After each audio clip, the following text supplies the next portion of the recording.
Hi, it's Teri with Backdoor Quilts, and it's Sunday, so I'm sewing in my jammies. I wanted to remind you we have several events coming up this weekend. The Schoolhouse Shop Hop is Wednesday through Saturday. The Nimble Thimbles Quilt Show is Friday and Saturday, and the Quilters Guild of Indianapolis show is Friday and Saturday. I will be posting more information for more details about those. And also, I wanted to remind you that this past week was our first demo day, and we did pumpkin. So I'm going to show you pumpkin today, and we have more demo days coming up, so watch for those. I'll be sending out an email also today with all the information you need. So before I show you pumpkins, I wanted to show you some really cute new things that we got in. This is a charm pack by Sweetwater, and it's called Lucky. It's got, oh my gosh, they're so cute, little dogs, and really pretty colors. We have some of the fabric coming. We have a limited number of these 5-inch charm packs in stock, so you should come in Monday from 10 to 9 and get yours. Also, we have this parlor fabric. We have fabric coming. We have layer cakes, and we have charm packs. These are a little bit more modern looking, and a little more modern than what we usually have. But we love the colors, so pretty and bright. And then we have Lori Holts pencil pouches, and they're lined. They're really nice. They're vinyl on the outside, so they wipe right off. And those are new in the shop. Without further ado, let me show you the pumpkins.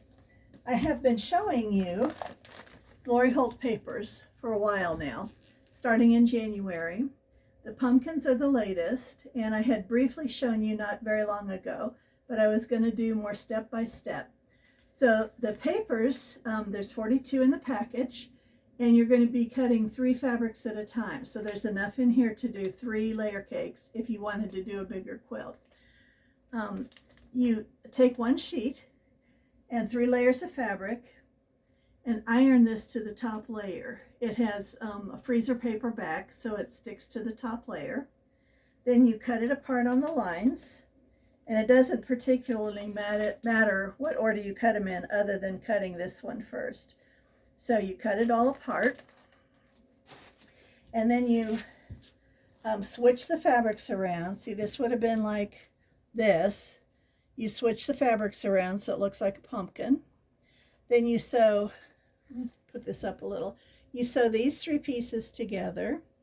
This is really easy to sew these around kind of all at one time. So you just center that, sew there, center this one, sew there, skip across the bottom and do the other 2 sides.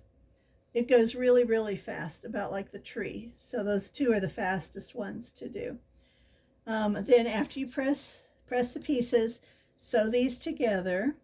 Then you're going to trim them to, it calls for 7.5 inches. So I trimmed all of mine to 8.5 inches. So here's a set of 3 done. Well, these aren't the same 3, but there's a set done. The 8.5 inches, there was plenty of room to do that. So I used the 8.5 inches. I could have cut them 8 inches, or I could have done what the directions say and cut them 7.5 inches. That seemed like it was going to kind of cut the corners off a little more, but it would have made it a little rounder pumpkin. So it's just up to you what you want to do.